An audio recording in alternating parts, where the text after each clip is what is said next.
Chers amis, bonjour, ici Daniel Leclerc et je suis très heureux de vous souhaiter la bienvenue à cette 4e saison de Capsules d'Espérance. Pour faire un bref tableau, on avait commencé les saisons, je vais vous dire tout de suite, contrairement aux grandes chaînes de télévision, ça ne commence pas en septembre pour finir en juin. Ce sont des blocs on a eu une première saison où on a parlé de la spiritualité et la psychologie. La deuxième saison, qui était de septembre à décembre 2013, on a parlé de l'histoire de l'Église avec l'histoire du Québec et on a terminé avec le cardinal Léger et la Révolution tranquille ici au Québec. Et on s'est laissé sur une question: si l'histoire se rappelle d'un cardinal intransigeant, pourquoi cet homme-là a porté une œuvre en Afrique et aujourd'hui, l'œuvre Paul-Émile Léger continue à aider les démunis, les plus pauvres. Et en parallèle, nécessairement, on a vu que le cardinal Léger, dans ses œuvres, avait une compassion pour les plus pauvres, pour les plus démunis. Je vous invite à revenir à ces coffrets parce que toutes ces émissions, ces années sont maintenant regroupées, les saisons, en coffrets à un prix très abordable et tous les profits des coffrets participent au financement des capsules, notamment de la 4e saison. La 3e saison, ça a été le prolongement en lien avec la loi 52, où on a prodigué la loi Mourir dans la dignité ou l'aide médicale à mourir. On a regardé à partir du catéchisme de l'Église catholique, on a fait une réflexion sur la dignité humaine. Pour la 4e saison, qui va aller jusqu'au mois de décembre, pendant 14 semaines, on va réfléchir sur une question. Église, qui es-tu? Et c'est là la question à poser. Qui es-tu?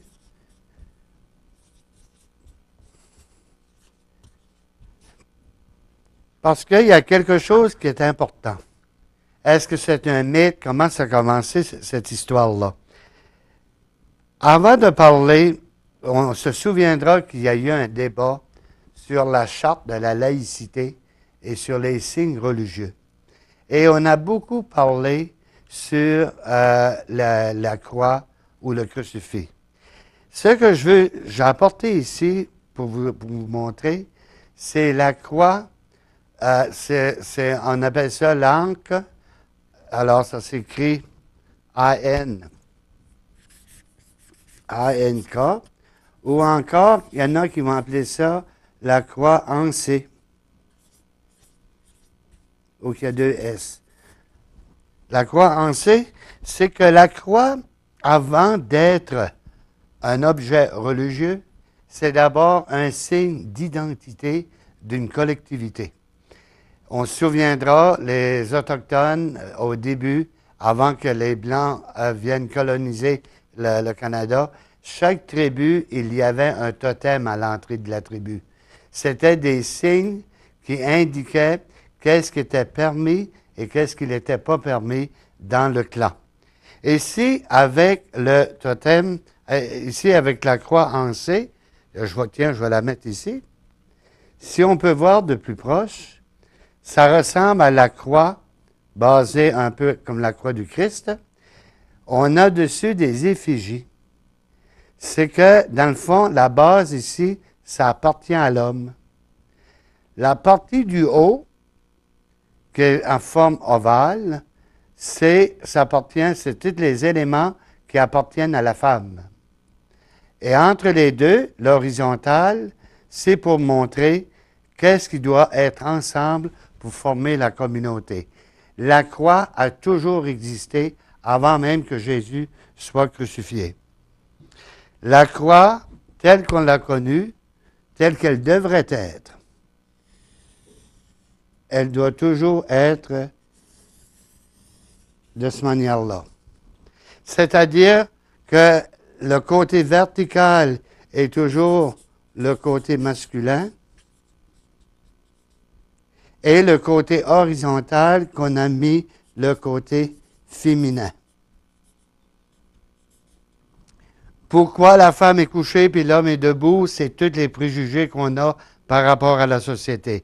Ce qui est important de voir, c'est que l'homme, la vie se passe dans la jonction ici entre la rencontre de l'homme et de la femme, peu importe sur quel angle ça peut se produire. La première croix qui a été utilisée n'était pas la croix de Jésus, elle avait une autre forme. Ça partait de rien et ça montait comme ça pour faire des pointes. La raison, c'est la croix de Malte. Et si vous allez sur le site de l'ambulance Saint-Jean, vous allez voir que c'est la croix qu'on utilise, la croix de Malte. Et la croix de Malte, sa mission,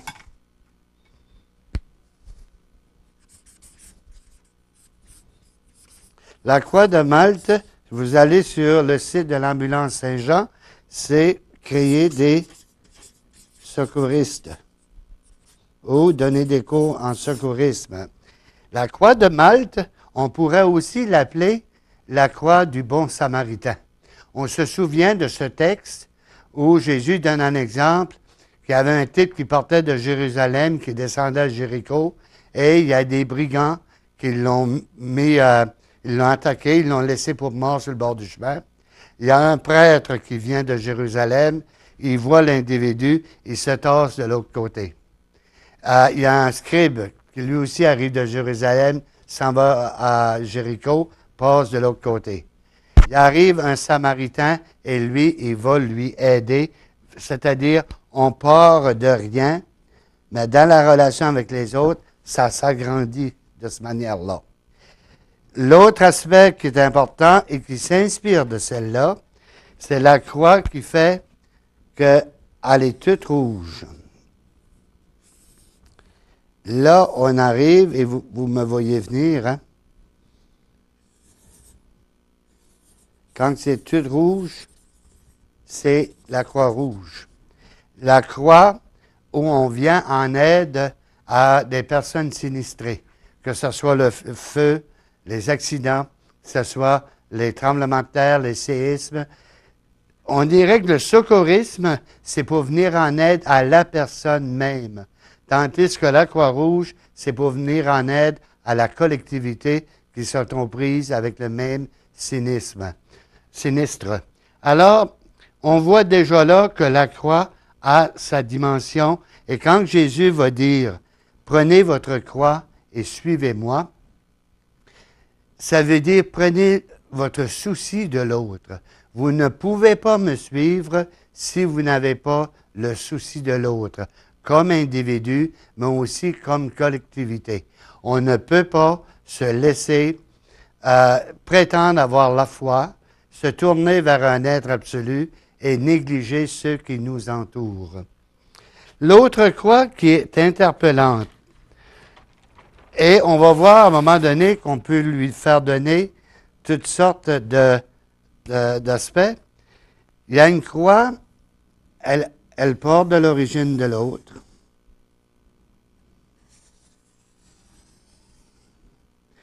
C'est toujours central, égal, vertical, horizontal, mais le bout comme ça va être ainsi.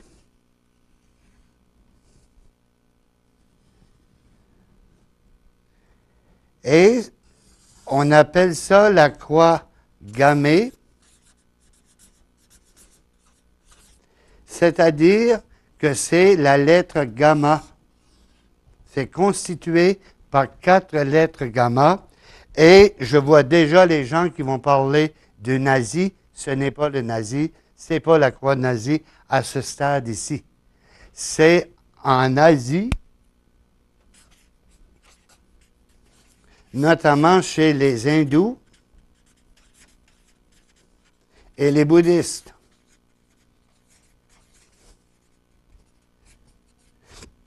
Cet emblème-là, c'est un grand sens de la spiritualité.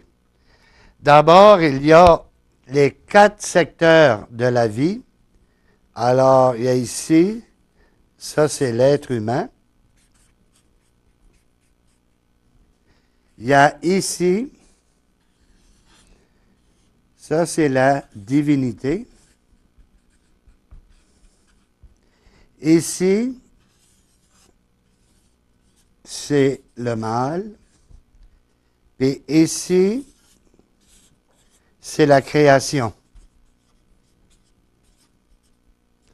C'est-à-dire tous les animaux, toute la végétation, c'est dans ce milieu-là. La seule chose qui est spécifique à l'homme, c'est qu'il s'est ouvert. Imaginons, c'est une bulle d'air dans un aquarium d'eau. La divinité s'est fermée. Pourquoi? La divinité ne sera que ce que j'en dirai. On va parler de la divinité, mais on ne peut pas la voir. Donc, elle ne peut pas aller de côté, alors elle reste bloquée là. Le mal, c'est la même chose. On sait que le mal existe, mais c'est seulement qu'après les événements ont eu lieu qu'on sait que c'était mal. Alors, on peut le voir en végétation, mais encore là, il reste plafonné. La création, elle va être selon à quoi je m'en sers. L'animal, par exemple, j'ai besoin du cheval pour voyager, la vache pour avoir du lait. Alors, c'est toujours domestiqué au service de l'homme. Les jardins, la plantation, c'est alors leur utilité selon la manière que moi je l'utilise. Ce qui est spécifique chez l'homme, c'est que même dans la spiritualité hindoue et bouddhiste, il a à descendre dans sa nature, sur son fondement, qui est justement le côté féminin, pour mieux se couper les liens. Ici, imaginons des liens, pour mieux couper ces liens, pour être capable d'émerger et sortir vers un au-delà. Et on se souviendra dans les capsules saison précédentes où la position de l'Église, c'est que l'homme est la seule créature capable de rencontrer Dieu. Et ça, même les hindous, les bouddhistes, on descend au plus profond de soi-même pour être capable d'émerger, pour être capable d'aller vers un plus grand. Ce qui est spécial avec les hindous, c'est que il y a ici 3 points.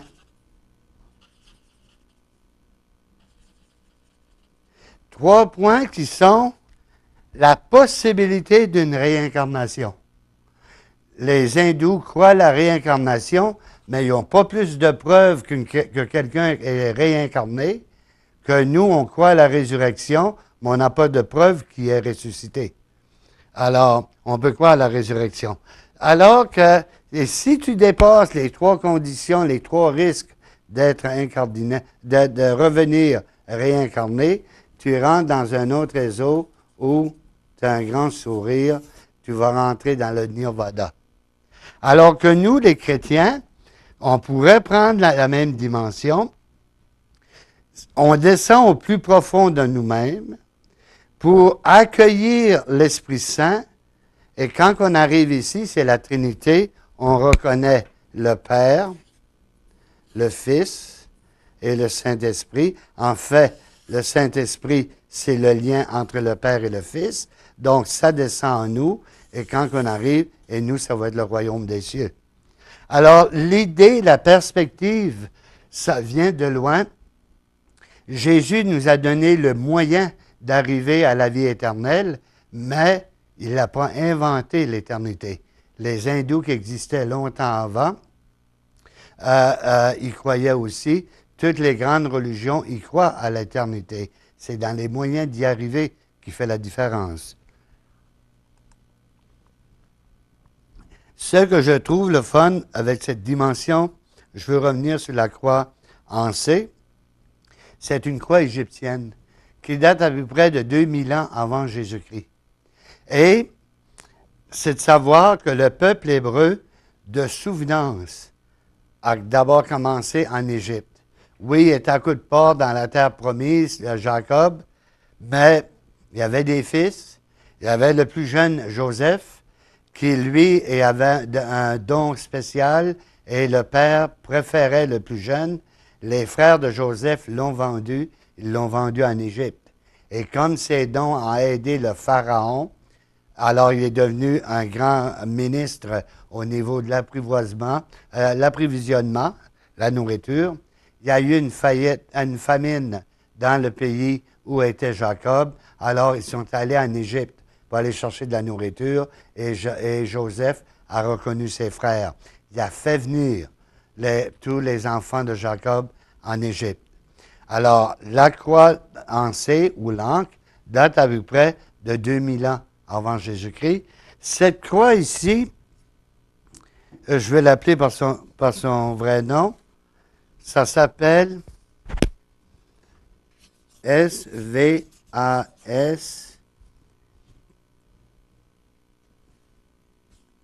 le svastika,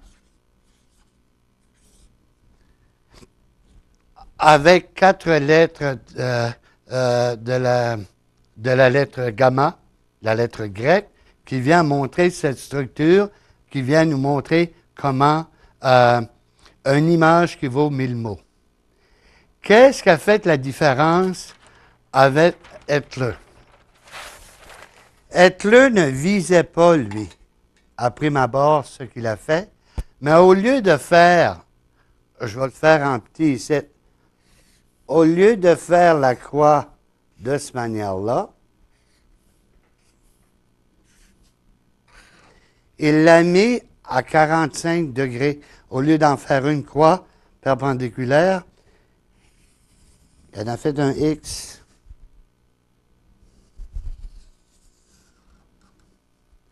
Et nécessairement, ça arrive perpendiculaire, ça va aller de même, de même.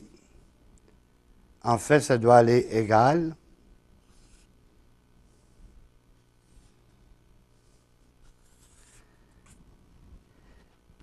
C'est toujours noir. Elle est penchée à 45 degrés. C'est noir, toujours sur une rondelle blanche. C'est qu'est-ce que Hitler voulait, lui, c'était un tape à l'œil pour qu'on puisse, déjà en regardant, reconnaître 2 lettres.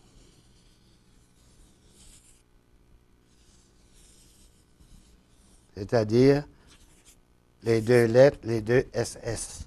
C'était un parti politique et la politique, on sait que c'est le premier rang, c'est le visuel, c'est qu'est-ce qu'on voit, et le deuxième niveau, c'est qu'est-ce qu'on comprend. Le troisième niveau, on l'a vu dans les autres émissions, c'est qu'est-ce qu'on croit. Alors lui, il fallait voir pour comprendre qu'il voulait mettre son autorité. Noir sur blanc, c'est la politique. Il n'y a pas de nuance dans la politique. C'est noir sur blanc. Alors, il y a une rondelle blanche et le drapeau, il est rouge. Rouge pour la compassion, dans le sens de la violence, la couleur du sang. Et c'est là qu'on engendre des problèmes de la politique.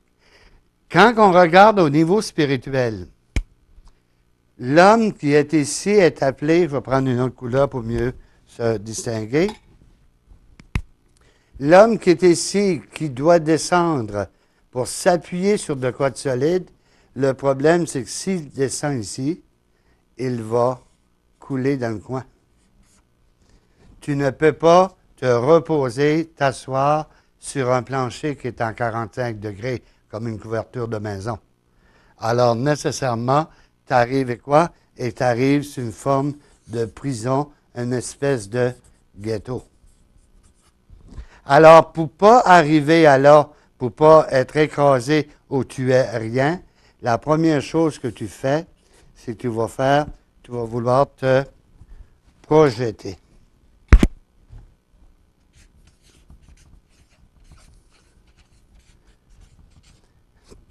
Tu vas vouloir te projeter pour ne pas écraser dans le labyrinthe entre l'homme et la femme, entre toutes les divisions qu'il peut y avoir au niveau, parce que c'est toute la source. On reconnaît chez Hitler, sa philosophie, c'était l'eugénisme. Il fallait tous être blonds aux yeux bleus. En dehors de ça, on était la mauvaise race. s'est joint à lui Mussolini avec l'Italie, qui lui était fasciste. Ils étaient la race pure aussi. Alors, c'est là qu'on arrive, on projette, alors qu'ici, on devrait émaner dans le sens que ça part de soi, puis ça rentre vers l'infini, un peu comme la fumée au bout d'une cheminée, quand il y a du feu dans le poêle. Alors, au lieu d'émaner, il projette, puis au lieu d'avoir l'individu, devrait avoir un idéal. Alors, il va projeter quoi? Il va projeter une idéologie. Quand on regarde ce qui se passe à la bande de Gaza, entre les djihad, l'islamisme et les juifs, ce n'est pas une guerre de religion, c'est une guerre d'idéologie religieuse. Quelle religion qui est la meilleure? Et là-dessus, on a raison de dire qu'il a été un temps, l'Église catholique au Québec a été dans le domaine de l'idéologie parce que c'est toujours pourquoi par rapport à une institution.